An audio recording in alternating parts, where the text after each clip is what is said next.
Muy buenas tardes, desencajados y desencajadas. Bienvenida de vuelta a un otro capítulo de Algo No Encaja Acá. Este programa donde nos gusta provocar, nos gusta, vamos a decirlo de alguna manera, nos gusta criticar al progresismo. Con ganas y con fuerza. Uno que se despertó tranqui. No, sí, no porque haya un encono particular, sino porque hay un encono particular. Y justamente hace tiempo que con una amiga querida, con la que hemos intercambiado muchísimas reflexiones hace ya una banda de años, Flor Masádica, hoy nos acompaña. Sí, no importa porque la juventud está en el odio al progre que te... No, odio al progre no, perdón. No sé, odio al progre. Está mal lo que acabo de decir. En la crítica a la impotencia progresista nos hemos encontrado varias veces. Crítica a la impotencia progresista, ese sería el punto, ¿no? ¿Por qué? Porque finalmente digo, ya hay algunas pruebas de que le falta potencia para contrarrestar los movimientos fascistas del mundo, pero en particular de lo que venimos hablando con Flor hace muchos años y lo que nos viene preocupando los últimos meses, tiene que ver en particular con el arte, ¿no? Y por eso nos encontramos hoy para pensar el arte y pensar, digamos, sobre todo cómo vincular la crisis de sentido que atravesamos hoy, que hemos trabajado en un montón de programas, con el problema del arte hoy. Sí, sí. Así que, bueno, bienvenida al fin gracias. al programa, que hace tiempo que lo veníamos conversando. Me alegra mucho que estés acá. El punto, viste que en el programa, vos lo has visto varias veces. Te devuelvo. Venga. Nosotros siempre tratamos en la primera parte de hacer una especie de diagnóstico, caracterización, ¿no? Para que no conocen a Flor, nota al pie de página. Hace años que dinamiza, anima Cine Migrante, que es un gran festival, entre otros espacios del mundo del arte y de la cultura. Y me parece que justamente en tus reflexiones, como en pocas personas, hay, digamos, una preocupación muy profunda por salvar el arte de su devenir utilitario, de alguna manera, ¿no? Y que una de las cosas que estuvimos intercambiando en los últimos tiempos es ese, ¿no? Hay algo de captación del arte en los últimos años, no solamente ahora, que podríamos decir que de alguna manera es parte, no es la única causa, pero es parte de la crisis del sentido en el cual estamos, ¿no? Entonces, me gustaría arrancar por ahí. Que nos digas cómo ves ese lugar del arte en la crisis del sentido y que algo tiene que ver con el advenimiento del gobierno de Milei, ¿no? En el sentido justamente del sinsentido, ¿no? Milei que responde a una crisis de sentido y parte de esa crisis de sentido que tiene que ver con una crisis del arte en su función, entre tantas funciones, de productor de sentido, ¿no? Así que la idea de hoy es que intercambiemos sobre eso desde un punto de vista primero de análisis y una segunda parte más de propuesta, a ver cómo producir sentido. Sí, bueno, gracias, muchas gracias, Lu. Sí, creo que es una disyuntiva que nos encontramos en todos los planos. El arte tiene la particularidad de ser, como podríamos decir, ese ámbito de la práctica de lo sensible, diríamos. Y hay algo constante, ¿no? en la disputa del sentido permanentemente que nos estamos preguntando, o sea, cómo la sensibilidad ha logrado, ¿no?, ser captada por esta brutalidad, por esta crueldad, ¿no? Y ha conformado de alguna forma un sentido cruel, un sentido, ¿no? Y sobre dónde está parado, o sobre qué lugar, o sobre qué contradicción eso está parado. Y un poco es pensar, quienes venimos hace mucho tiempo en tratando de reparar que el ámbito del encuentro de lo sensible tenga justamente ese lugar de poder recibir lo vibrátil del mundo y ponerse, ¿no?, como rizomáticamente a producir sentido, creo que hay algo que nos deberemos preguntar un poco, que es, o sea, qué de lo que nosotros venimos haciendo fue captado por esto. Y un poco también la diferencia que creo que ven ustedes, trabajan bastante ustedes a lo largo de todos los programas, que tiene que ver con qué de este capitalismo de las plataformas nos ha capturado esa potencia vital, ¿no? Porque la distinción, a veces por momentos muy clara, entre arte, entretenimiento y espectáculo, cada vez es más puesta en cuestión, ¿no? Como que el entretenimiento capta el espectáculo capta el arte, ¿no? En una especie como si fuera chupando así el vacío. Total, cada vez más el arte no es un espacio de productor de la nada, de productor de lo innombrable, de lo inconmensurable, de lo no útil, y pasa a ser permanentemente algo que necesita mostrar como su utilidad, ¿no? Hasta mismo esto que en muchos momentos se denomina como la batalla cultural está puesto con un fin utilitarista, ¿no? O sea, es decir, cómo se produce un sentido que puede dar cuenta de un modo de hacer el mundo, de un modo no sé qué. No, ese sentido es el modo de habitar el mundo, no es cómo producimos un sentido para entender una manera de conformar el mundo. No hay una puesta en una utilidad, sino que en ese momento, en ese espacio, que hoy decíamos algo como del ámbito de lo sagrado, ¿no? En ese espacio es donde hay una posibilidad de habitar un mundo, un sentido, muchas veces nosotros hablamos como una patita de la araña que se coloca en eso vibrátil, y que de alguna forma va a reorganizar su pulsión vital o va a disponer su pulsión vital para dar paso y curso a lo que viene. Claro, porque en un punto ahí me parece que hay algo para destacar, ¿no? En la relación entre arte y política, es que el arte tiene una relación con la política justamente cuando logra un punto inútil, ¿no? Y es muy difícil que la política logre darle sentido al arte cuando lo trata de captar, ¿no? Entonces hay algo medio en el respeto del arte en sí mismo, cierta autonomía del arte para que pueda ser creativo, libre y producir sentido desde su inutilidad. Nota al pie, pues es importante, porque en el sentido común, ¿no? La idea de lo inútil parece como algo secundario. No, en las tradiciones intelectuales en las cuales estamos hablando es más bien la idea de que justamente lo que constituye el mundo no es lo útil, sino que eso hace a la producción del mundo, pero lo que lo constituye, no lo que lo produce, lo que lo constituye en términos que lo que le da cuerpo, sentido, es lo inútil. El arte, el deporte, la política, la religión, ¿no? Que no está subsumido a un orden productivo, no está hecho para ser productivo, aunque el orden productivo trata de captarlo todo el tiempo, ¿no? El arte, el deporte, la política y la religión.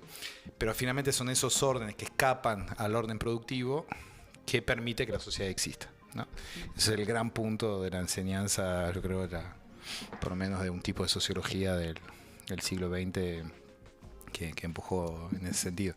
Digo, entonces lo inútil, la defensa de lo inútil, como la defensa de un dispositivo civilizatorio mismo, ¿no? Y justamente, efectivamente, en los últimos años, o sea, parte de la hipótesis de la victoria de Milei, que se montan sobre décadas de captación útil del arte y de la producción de sentido. Por eso nosotros insistimos siempre de lo impotente que es la batalla cultural para producir sentido, ¿sí? Porque está captado por una finalidad. Y lo propio de la producción del sentido es que no tiene por qué tener una finalidad a priori. Después la termina teniendo, pero no se puede forzar esa finalidad, ¿no? Sí, totalmente. Sí, y ahí me quedo pensando en algo que aparece como todo el tiempo como muy evidente en el mundo, diríamos, como de este espacio. Es como producción ilimitada de signos, ¿no? O sea, estamos como en una batalla constante de una producción ilimitada de signos, de signos, de signos, de signos, de signos que no tienen sentido necesariamente. Claro, que no tienen sentido.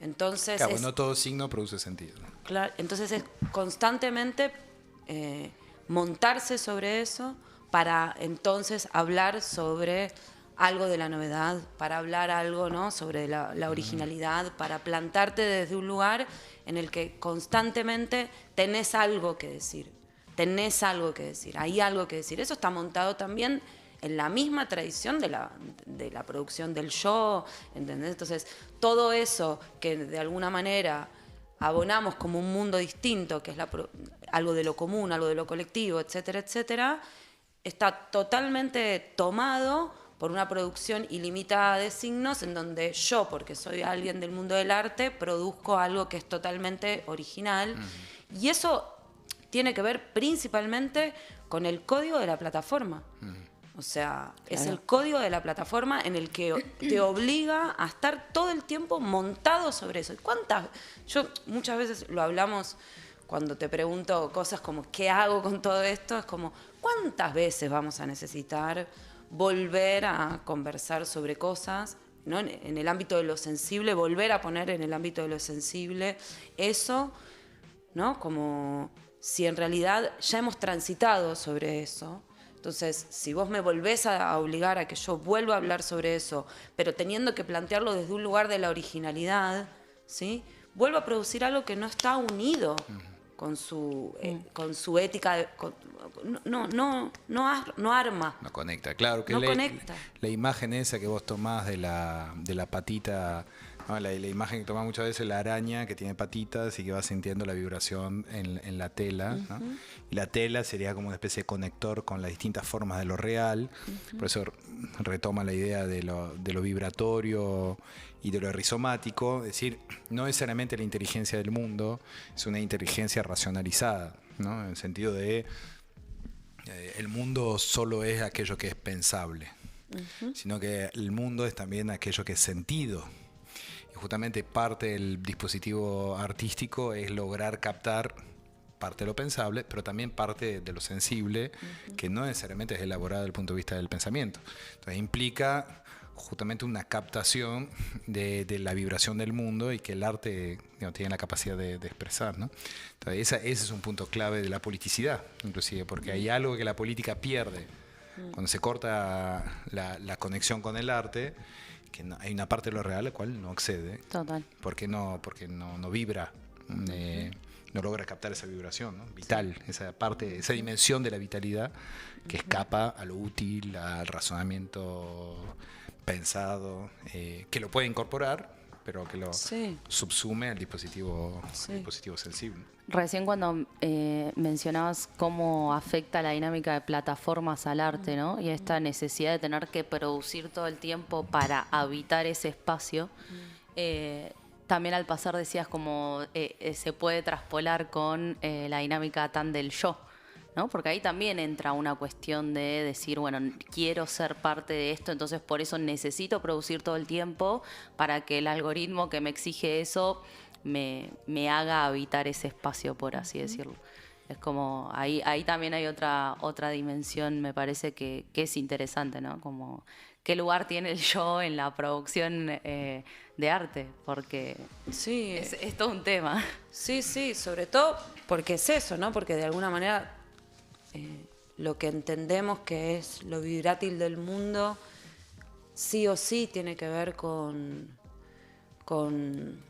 la capacidad de armar esa red, ¿no? O sea, la capacidad de que esa pulsión vital vaya por las líneas de la tela de la araña. Entonces, por más que haya algo que se monte de alguna forma como lo colectivo, ¿no?, como el arte de lo colectivo, etcétera, etcétera, la dinámica de la producción del sentido en la plataforma está permanentemente obligándote a presentarte como algo del original. Claro, al es mismo una tiempo máquina de producción de signos permanente. y al mismo tiempo perder totalmente o sea, el lenguaje, ¿no? Creo que una vez también intercambiábamos como... Hay un momento en que ya no distinguís bien qué es qué. No se distingue si es si es una performance, si es un youtuber, si es un... No se distingue, todos empiezan a hablar más o menos de lo mismo con las mismas cosas, ¿no? Y por eso en algún punto algo que sucedió muy concretamente en los últimos años es esa discusión que perdimos muy concretamente, que tiene que ver con cómo nos ganaron la batalla en lo que tiene que ver con la producción, o sea, con las políticas identitarias, ¿no? O sea, ahí es como sorprendente. Si uno veía... Si vos en este momento ingresás a la financiación de determinados fondos, y casi todos los fondos culturales, vos tenés una gran cantidad de cosas, de cruces que poner, que están vinculados con eso. Si en tu proyecto existen personas de identidad tucu, cuanto más flechitas pongas o crucecitas pongas, más financiación vas a poder tener o más vas a ganar en relación a eso. ¿Qué es eso? Mal, es como las publicidades, viste, no sé, en los bancos o cualquier cosa cuando se quieren hacerlos inclusivos, de poner un colorado, un blanco, un negro. El devenir Benetton viste que había un momento que estaba esa figura. Claro, porque ahí donde me parece que hay algo que era el tercer punto que vos marcabas, ¿no? La cuestión rizomática y vibratil, que es muy de la imagen de la telaraña. Pero después nombraste, y fue el primero que nombraste, la idea de reparación, ¿no? Y la vinculación entre arte y reparación. Me parece que hay un punto que estás señalando, que es justamente cómo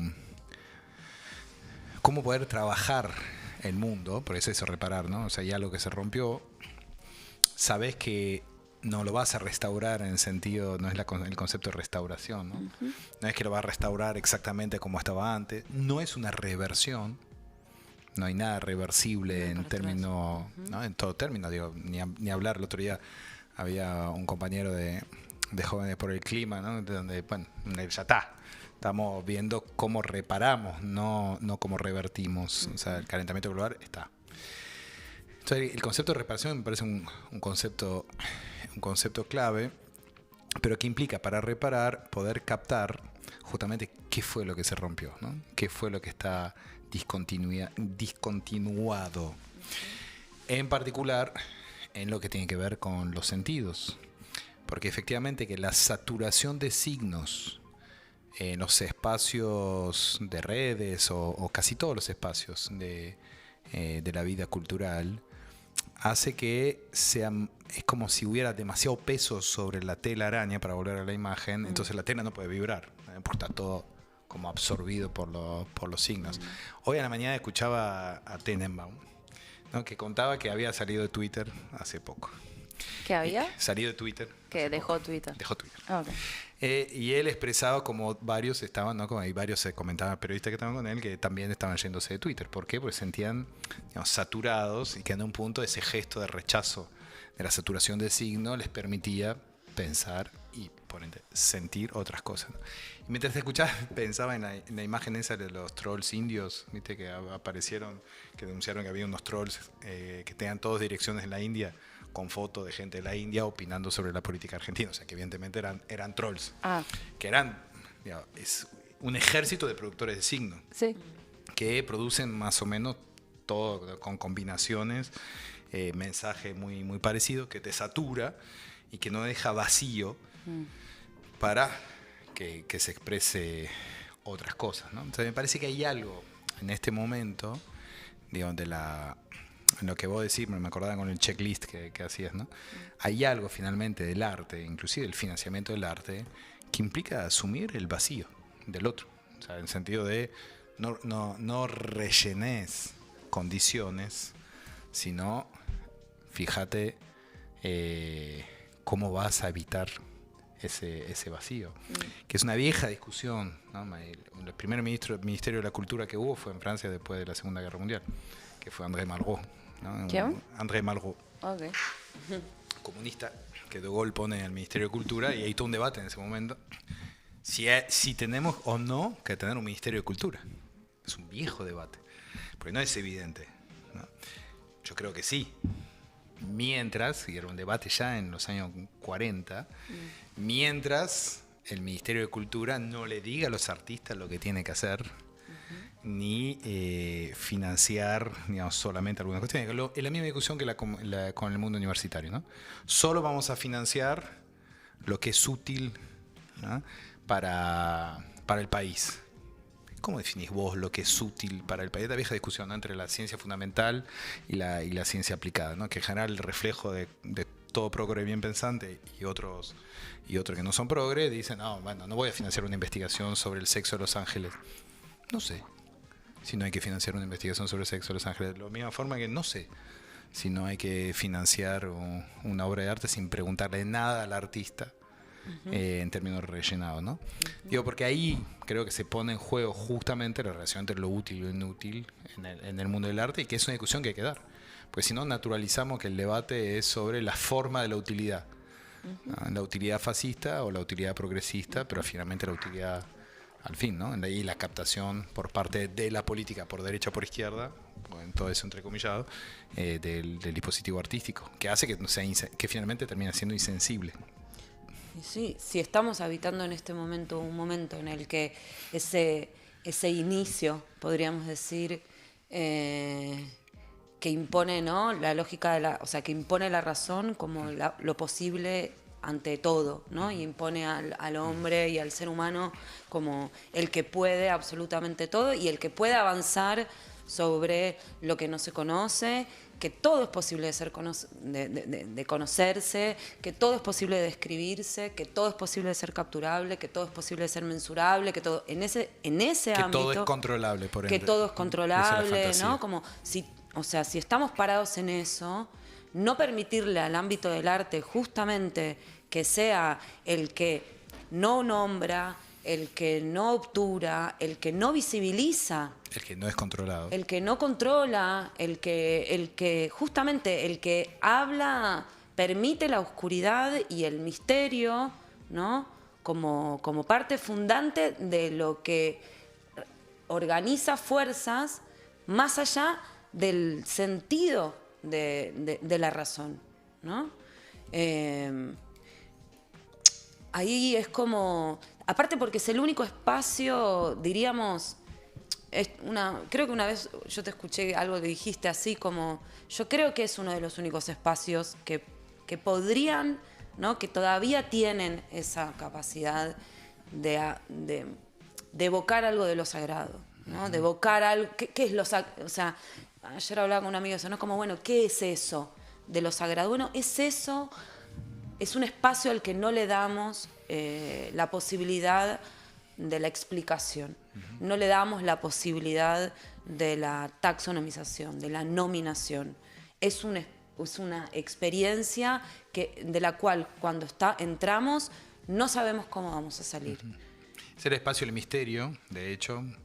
Por eso conecta mucho con la religión, ¿no? Lo propio de la religión es que es un discurso sobre el misterio. La figura que usaba mucho Bataille, que a mí me fascina, es la figura de Minotauro, justamente va en el sentido del laberinto, ¿no?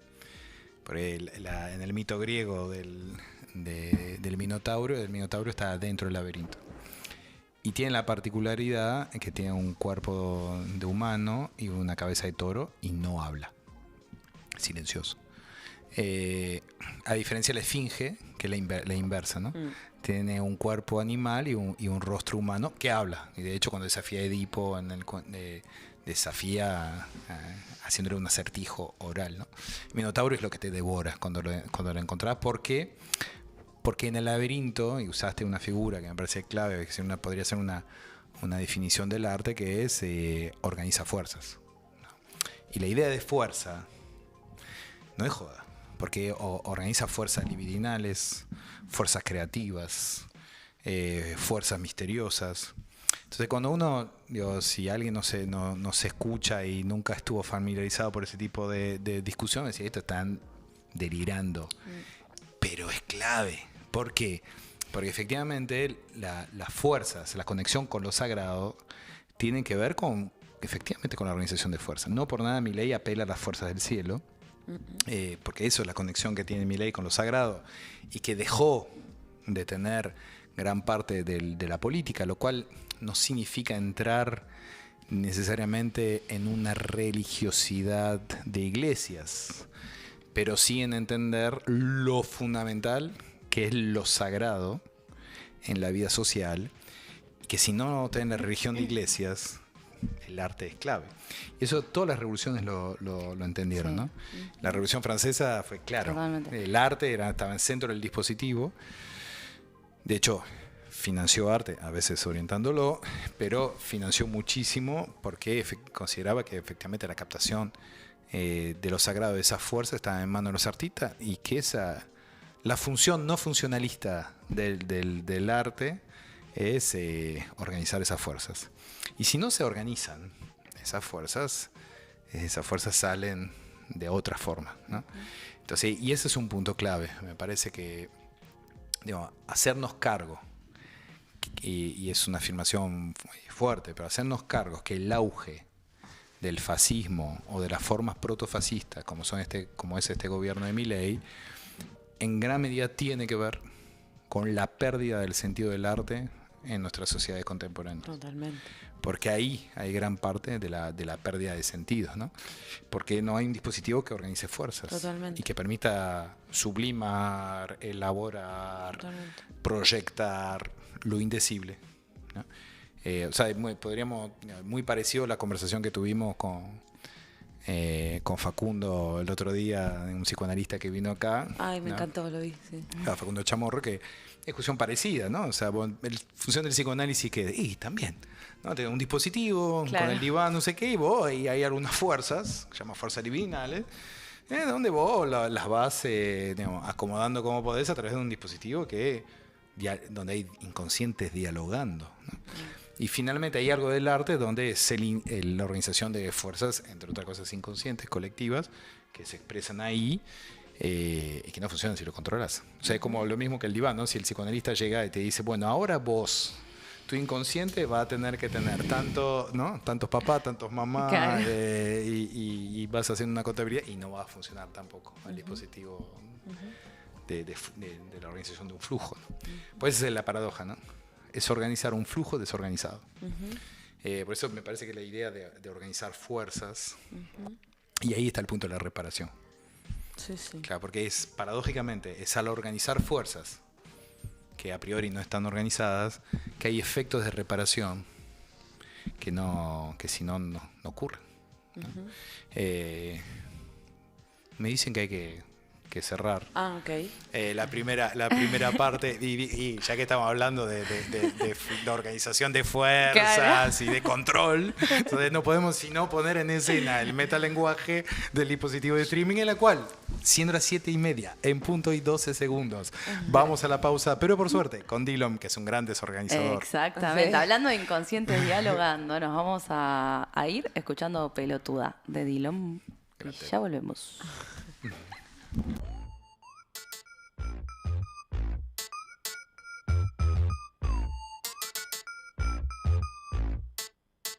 Mi money go down, tengo plata pelotuda. Dame 7 ríos, creo que necesito ayuda. En Argentina yo y los Ramones en NYC.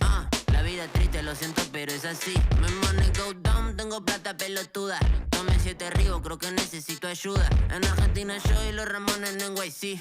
La vida es triste, lo siento, pero es así. Mi plata se mueve sola como un poltergeist. En el stage, me vuelvo tonto como Frankenstein. Soy rubiecito y cari lindo como Seven Kane. Y la pancita por la Heineken. De mi torta todo quiero un mordicón. Voy afuera y me tratan como si fuera un rolitón. Caemos a tu casa, ding ding dong. Mi zapatilla cuesta un don peri. 1 por el money, 2 por el show, 3 por mi worry que están ready para la acción. Todo lo que quiero son niggas y weapons. Money and power y una bitch con un septum. Otra Siri no se espera, así que let's go. Yo tengo tengo conexiones como Redstone. Hay raperos que me quieren en su death note. Ni un pedo me regalo Garalelo. Shari se parece a J-Lo. Mi plata se hizo larga, bicho, le digo shake long. El dilo en una mesa como Play-Doh. Los dejamos en bola como en Playboy. Tengo plata pelotuda. Tome 7 ribos, creo que necesito ayuda. En Argentina yo y los Ramones en NYC. La vida es triste, lo siento, pero es así. Me money go down, tengo plata pelotuda. Tome 7 ribos, creo que necesito ayuda. En Argentina yo y los Ramones en NYC. La vida es triste, lo siento, pero es así. Me money go down, tengo plata pelotuda. Tome 7 ribos, creo que necesito ayuda. En Argentina yo y los Ramones en NYC. La vida es triste, lo siento, pero es así.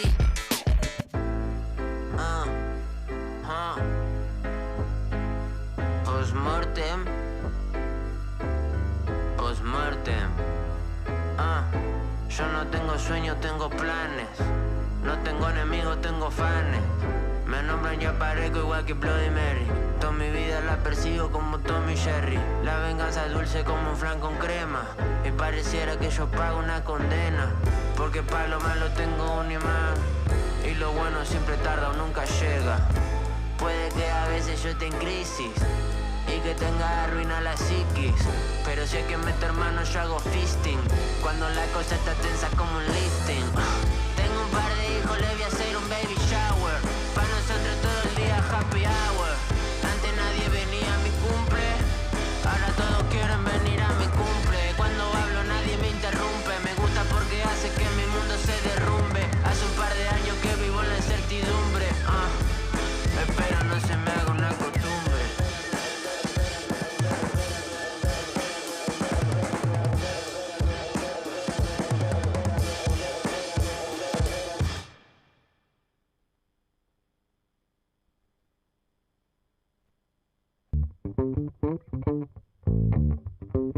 ¿Ves?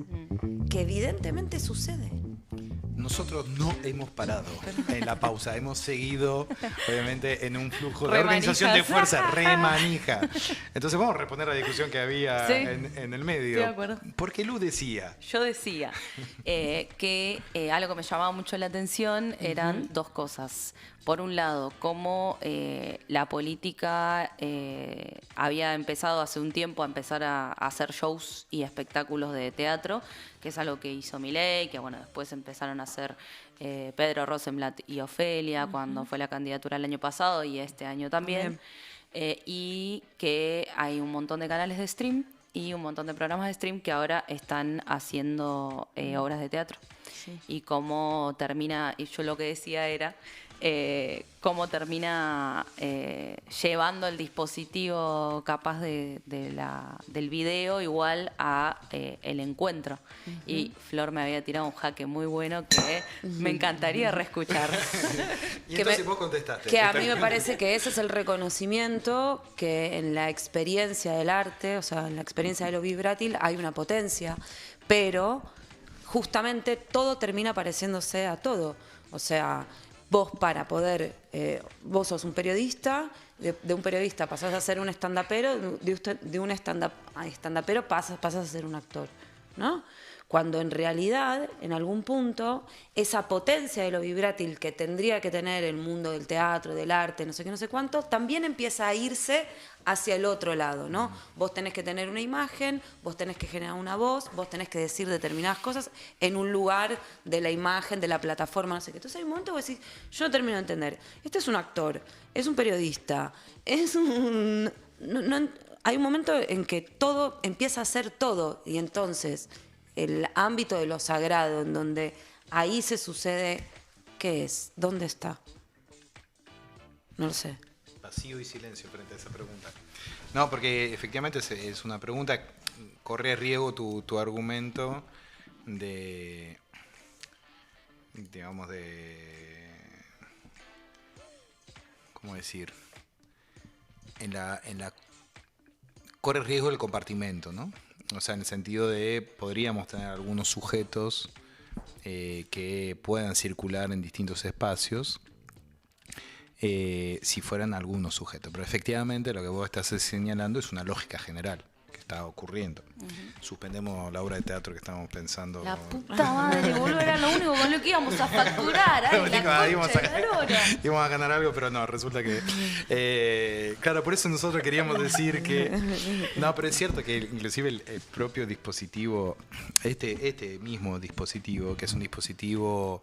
digamos, que tiene cierta plasticidad en términos de registro, porque tenés voz, tenés imagen, finalmente no está tan, por lo menos en nuestro caso, no está tan guionado, etcétera, ¿no? Hay algo de registro donde se van interconectando los registros, pero hay un punto clave que vos estás señalando: esto que hacemos acá no es arte, ¿no? No somos artistas. Acá atrás en la técnica dicen, no, los verdaderos artistas están allá. Eso siempre es verdad. Eso es arte. Estamos bien abajo. No, es como que firma, viste, que dice, esto es cine. Sí. Me encanta. Sí, yo lo incorporé en mi... Esto es cine. Sí, me lo mostró mi compañera y lo incorporé en la familia, viste, cada vez que uno firma algo, así como, esto es cine. Y uno se siente durante 10 segundos artista. Pero efectivamente en eso hay algo de la captación sensible, de un desplazamiento, de algo que te llama la atención y no sabes muy bien por qué, que hace a su especificidad. Ahora, eso implica efectivamente volver a la hipótesis, ¿no?, de la relación entre arte y sacralidad. Tanto más importante, ¿no?, de vuelta, que estamos frente a un dispositivo político que juega muchísimo, como dijiste, efectivamente, una formación artística del político, en caso de Milei, o inclusive la figura de cosplay, digamos, en la circulación de este gobierno. No es menor, es un atributo justamente de comprensión de algunas cuestiones, y fue previo a la política.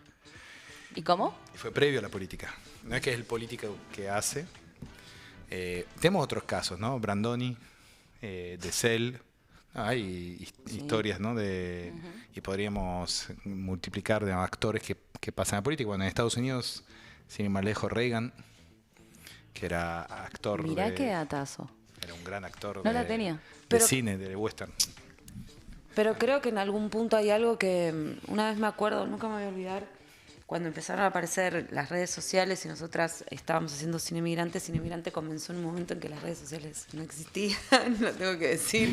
O sea, el siglo pasado. Casi que Facebook era como algo rarísimo y era como, ¿de verdad Fotolog? que hay que hacer eso? Sí, Okay, eso sí, ahí va. pero no te comunicabas desde ahí, salías a pegar carteles, Claro. o sea... Trípticos. Claro. Fanzine. Y me acuerdo que vino trabajaba con nosotras alguien que después le hizo las redes sociales a la señora, valga decirlo. ¿A qué señora? Bueno. Ok, quedamos ahí. Y un momento me dijo algo muy increíble cuando yo discutía sobre la cuestión de Facebook. Y él me decía algo, porque yo salía como con grandes escritos, y que ella decía, mira, esto es muy concreto, o sea, esto tiene que ser como que vos estás contando desde tu intimidad y de lo sensible algo. Entonces, cuando todos tenemos que pasar algo de lo que hacemos a ese lugar, estamos apelando a algo del ámbito de lo sensible. Y el arte es ese lugar de construcción de lo sensible, es ese lugar que toca. Ahora, que vos me digas que, ¿no?, como una pieza cinematográfica, un espacio colectivo teatral, etcétera, etcétera, que te deja llorando, qué sé yo, pero que vos seas un político que tengas que salir a apelar desde ese lugar, es como empiezan los planos a estar totalmente como atravesados. Y eso te lo obliga a la máquina. O sea, la plataforma te obliga a hablar en ese plano del registro. Sí, la apelación a lo sensible y la política es algo que yo al menos lo tengo identificado mucho antes del tema de las redes. Y con esto el tema de la reducción del tiempo en algunas plataformas, yo siempre es algo que digo, ¿hasta qué punto es un mito o hasta qué punto es algo que efectivamente es así? Cuando veo dispositivos o programas o lo que sea que duran un montón de tiempo y hay un montón de gente que los ve y un montón de gente que los ve enteros, ¿no?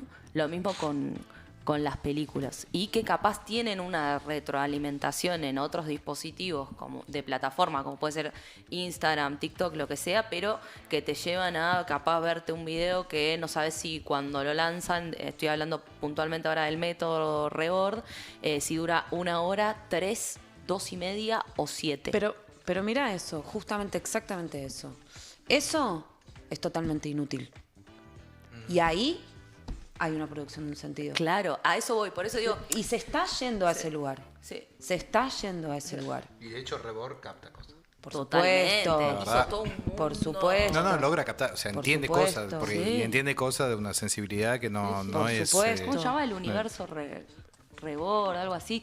Pero un montón de cosas. De hecho, para armar como una especie de genealogía de lo que armó el tipo. Pero digo, ahí hay algo que para mí viene a derribar un mito, que es esto de, bueno, en el espacio de las redes sociales y el consumo de hoy sí o sí tiene que ser corto y sí o sí tiene que ser así para que la gente lo vea. Y es como, la verdad que no, o sea, capaz hay otras posibilidades afinando otro tipo de captaciones que... Mira, te cuento solamente una experiencia en relación a Cine Migrante, que Alex fue parte. Cómo poder reparar, ¿no? Que el espacio colectivo de una experiencia de lo sensible pueda estar tocando esa malla, ¿no? Esa red. Cuando hoy el cine tiene una discusión la producción de imagen y sobre todo el cine, tiene una discusión muy concreta, que es que, en definitiva, hoy vos podés mirar cine, si entendemos que el cine simplemente es estar sentado frente a una pantalla, como una experiencia totalmente individual y casi a elección en tu casa, ¿no? Vuelve Cine Migrante después de la pandemia. Y ahí hay algo a lo que reparar, porque la plataforma vino y lo quebró totalmente, ¿no? Lo quebró, pero... Y en el ámbito del cine está quebrado por todo, porque está quebrado por las formas de financiamiento, por las formas de producción. O sea, vos cuando hoy directamente el mercado del cine te dice concretamente qué tipo de historias tenés que contar, cómo las tenés que hacer, cuántos planos tiene que haber. Entonces, y lo útil y lo inútil, porque cuando vos haces cine lo único que necesitas es tiempo y nada más. Es tiempo. ¿Cuánto tiempo? No lo sabes. ¿Y quién te va a dar plata para hacer algo en un tiempo que no sabes? Nadie. Solamente le pueden dar a 2 o 3 directores. Entonces el resto es una producción estándar de cosas exactamente iguales. ¿Cómo reparar eso? Cuando aparece Cine Migrante después de la pandemia, es cómo lograr que una experiencia colectiva pueda estar tocando eso. Y ahí vos ya no sos un espectador, ahí lo que está enfrente no es una pantalla, vos vas a entrar a un espacio en el que no sabes cuánto tiempo va a suceder, pero lo que va a suceder tiene que ser algo colectivo y te vas a retirar en el momento en que vos entiendas que ahí ya hay algo que pasó por vos, hay algo que vos ya dejaste y hay algo que por lo cual hay un resto que está y hay algo con lo que vos podés como seguir. No es la pantalla, no es solo eso. Entonces era una invitación a compartir un espacio en donde estaba garantizado que ibas a comer, que ibas a beber, que ibas a no sé qué, a leer y que ibas a estar ahí. Lo único que se te pedía era una presencia y una presencia con una atención de afectación, dejarte afectar por lo que estaba sucediendo ahí. Pero ahí justamente pareciera que digo, retomando lo que decía Lu sobre el tiempo, ¿no? Yo creo que efectivamente está invalidada la crítica a la inmediatez de la red en términos de la capacidad de atención y el deseo de quien recibe un mensaje de tener algo corto. Está demostrado que hay un deseo de algo largo. O sea, o de algo de eso, no medio raro. Sí, sí. Que vuelve el psicoanalista, digo. La relación al tiempo no pareciera ser la variable. Me parece que ahí hay otra cuestión que tiene que ver con lo que vos estás planteando. Me acordaba de un concepto de Paula Sibilia de extimidad, ¿no? en contraposición con la intimidad, ¿no? La intimidad como esa cosa de la sobreexposición de lo íntimo. Y con esa cuestión de que la gente que se saca fotos en las redes se saca fotos en el baño. Digamos, como el lugar de lo íntimo expuesto, ¿no? Y el contrapunto entre la extimidad, como esa sobreexposición de lo íntimo, paradojal, ¿no? Por lo íntimo justamente lo que no está expuesto, en contraposición justamente con la sensibilidad, ¿no? Entonces hay algo de que la sobreexposición de lo íntimo no significa tener un registro sensible. Totalmente. Significa, digamos, mostrarse en bolas, digamos, pero no es estar sensible. Y ya te diría que no es erótico. No, y dejó, O sea, te dejó deserotiza totalmente. porque es pornográfico. O sea, ese registro pornográfico de la sobreexposición de lo íntimo al punto tal que es una carnalidad sin sentido, ¿no? Por lo propio de la eroticidad, justamente la producción del sentido en el acto en sí o en la desnudez. Ahora, ese punto, me parece que la variable tiempo efectivamente no pareciera ser lo clave. Sí, vos estás, digamos, apelando a una crítica al cine y la forma de vincularse al cine. Aún así es cierto que sigue habiendo gente que va al cine, ¿no? Sigue habiendo gente que compra libros, sigue habiendo gente como uno que compra discos, porque lo vibratorio del disco es distinto. De hecho, Regreso al vinilo es como un ejemplo de eso, ¿no? O sea, hay algo de la perduración inevitable del deseo de lo sensible y de un tipo de vibración que está desde el fanático que colecciona vinilos, CDs, el cassette, que no va a escuchar la misma música en Spotify que si la escucha en otro lado, y el que va a ir al cine porque efectivamente en el cine hay un público que se ríe con vos, o que llora con vos, o que se tensiona con vos, que tiene miedo con vos, ¿no? Entonces, claro, el conjunto de sensibilidades que se transmite ahí es totalmente distinto, y hay un momento clave para mí en el cine, que es la espera y la salida, donde ocurre algo que tiene que ver con el comentario, que solo en un desplazamiento de cuerpo ocurre, que en la casa no es lo mismo, digamos. De última, buscas otra peli en Netflix para seguir en un flujo constante, ¿no? Entonces, toda esa cuestión sigue estando. Eso la gran esperanza, me parece, ya que estamos en la segunda parte, que en general hablamos de cómo hacer, pero me parece que el deseo de lo sensible recontra está en la sociedad. Sí, un poco era lo que hablábamos en el programa pasado con las chicas de universidad. Claro. Que era el deseo de saber como organizador de la universidad. Y de hecho, uno podría decir, ¿no? La universidad como la organización del deseo de saber en torno al no saber, por eso desea saber, porque hay algo que no sabe, y el mundo del arte como un organizador de la fuerza sensible, porque hay algo también del misterio sobre qué es lo que siento, ¿no? Que no es lo mismo que es lo que sé o qué es lo que no sé. O sea, y ahí donde no es casualidad que el programa de la semana pasada haya sido sobre universidad y este sobre arte, porque finalmente son dos grandes dispositivos de producción de sentido. Los dos grandes que inician este ciclo que no sabemos cuándo va a terminar, este gran periodo que no sabemos cuándo va a terminar, pero que es así, digo, es el Renacimiento y las universidades. Claro. Y cuando vos pones en perspectiva los dos, efectivamente, hace sentido. Digamos, porque tenés el saber y el no saber, y la organización de ese deseo de saber, el sentido y el no sentido, el no sensible, como organización de un deseo de sentir. Que ahí yo creo, acá además estoy obsesionado con ese punto, de que hay un contrapunto en general en el psicoanálisis entre ser y tener, ¿no? El ser vinculado a la idea de la producción de sentido y el tener como... ¿Esto para mí? Me perdí, la verdad, no les voy a mentir. Tener el tener como no que no produce sentido, el ser que produce sentido, pero me parece que hoy hay algo justamente frente a la crisis del sentido que nos lleva mucho a la necesidad del sentir. Sí. Y que creo que en particular en los jóvenes hay algo que se expresa en eso, dilo mala cabeza, ¿no? de querer captar algo del malestar, ¿no?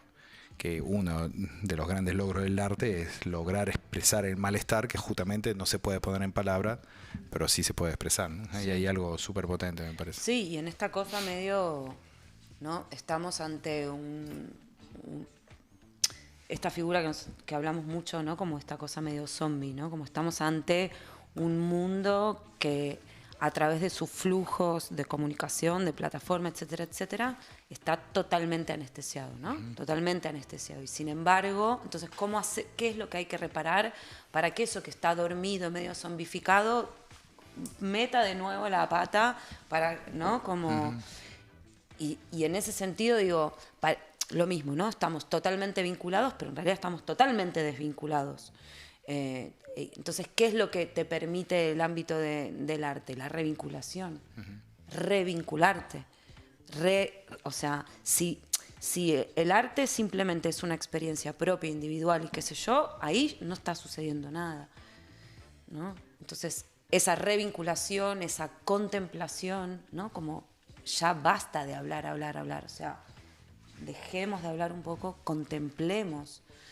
Contemplar, o sea, pararse a no decir nada, a vaciar, no a sumar, sino a vaciar, a permitir vaciar. Por eso en esto que vos recién decías sobre el formato, un formato que no necesariamente entras sabiendo cuál es el tiempo, justamente, porque ahí hay algo que deja de tener control, que deja de tener utilidad y en el cual vos te disponés a ser afectado, a afectarte de afecto. Afectarte. El otro es un otro que te afecta y no sabes en algo que es nodal en este momento, que es el tiempo. Porque si hay algo que está en discusión en este momento es el control del tiempo. Y para ser afectado implica salir del control, ¿no? Totalmente. No hay forma de ser afectado por alguien o por un hecho artístico si estás en una posición de control. Y de hecho en esta producción colectiva que decimos, Rebord efectivamente pudo identificar, por así decirlo, también creó la figura de los boards, ¿no? Sí, que son todas muy personas buenísimos. que pueden crear sus propias caritas de Rebord y existen distintos tipos, como decirte, no sé, sifón board, y es la cara de Rebord con un sifón y ponen cosas en Twitter sobre sifones, ponele como se arma toda una comunidad ahí.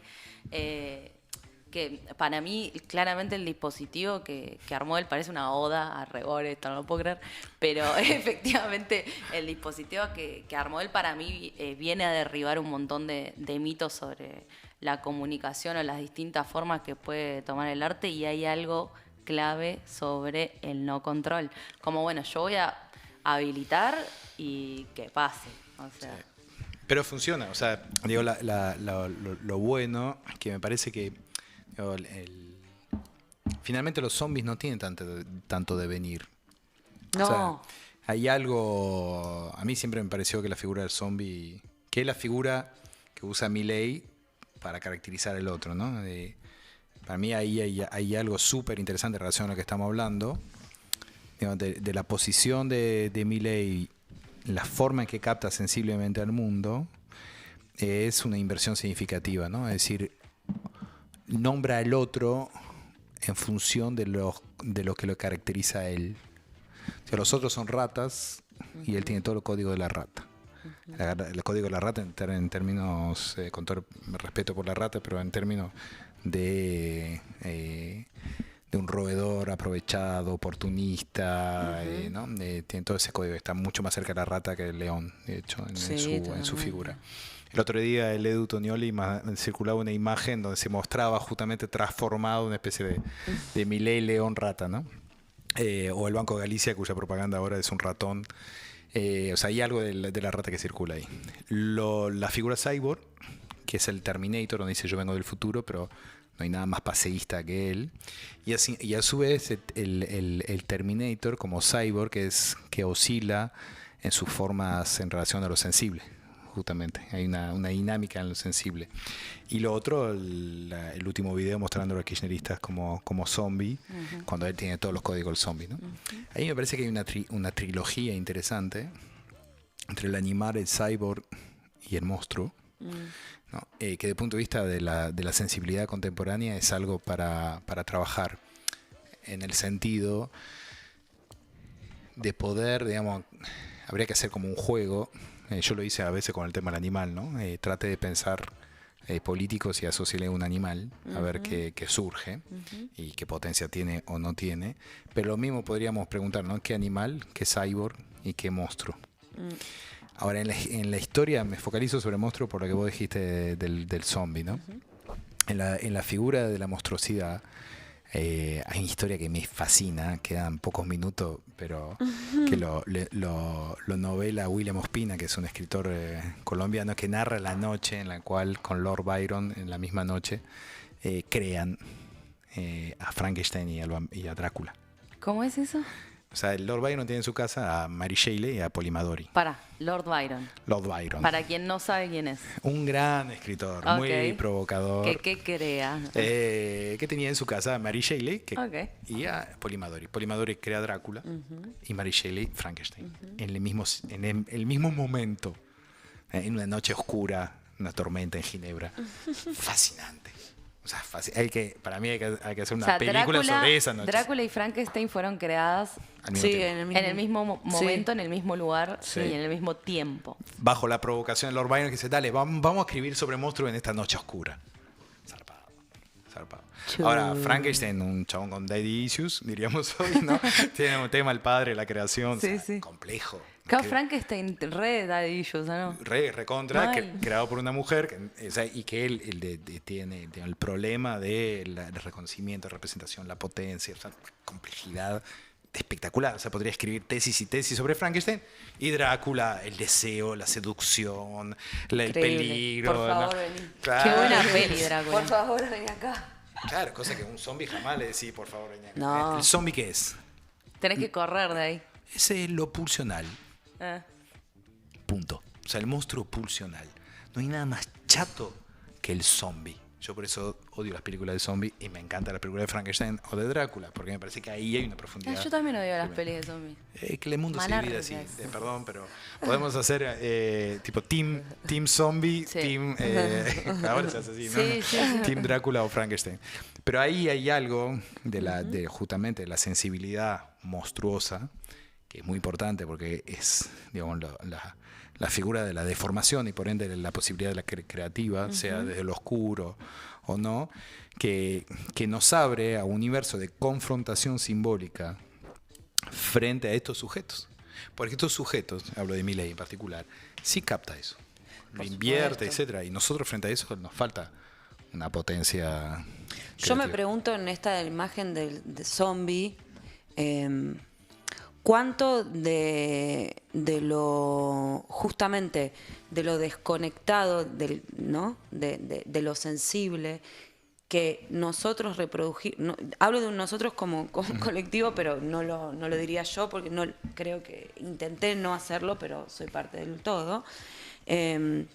Si bien entiendo que hay una cosa o sea, entiendo esta inversión que él hace, yo me pregunto si realmente no fuimos zombies nosotros en no profundizar todo lo que teníamos que profundizar y en no radicalizar todo lo que teníamos que radicalizar para que el ámbito de lo vibrátil esté a flor de piel y no al revés, para que esté el ámbito del algoritmo reproduciéndonos en, ¿no? Como, sí, bueno, ahora hablamos desde lo no sé qué, ahora hablamos de no sé qué. O sea, como cuánto nos convertimos, o sea, reprodujimos lo útil, permanentemente era lo útil. Entonces, si el conocimiento lo transformás en información y la información lo transformás en dato y el arte lo transformás en dato, lo único que tenés ahí es quien controla la técnica. Y quien controla la técnica no sos vos. Por eso, efectivamente, uno puede afirmar... Y el arte no es técnica, ¿no? Y el arte no es técnica. Por eso uno puede afirmar con otro que está cada vez más difundida esta opinión de que Milei no es lo nuevo, sino que es lo último de lo viejo. Y por eso efectivamente se inscribe en una continuidad de crisis de sentido que ha logrado, digamos, sublevar durante un tiempo, pero finalmente no termina de estructurarse de manera duradera porque no tiene la potencia suficiente, lo cual a nosotros nos devuelve una posibilidad.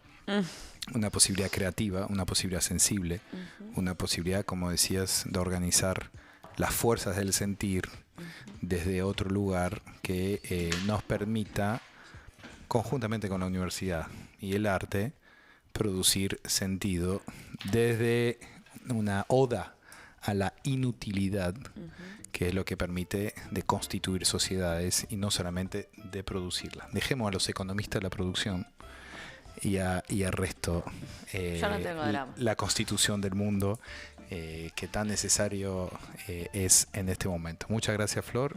Nos quedamos con un montón de cosas en el tintero. Un saludo a Rebor, que claramente hoy nos patrocinó el programa, y nos vemos pronto. Muchas gracias. Nos vemos la semana que viene. Adiós.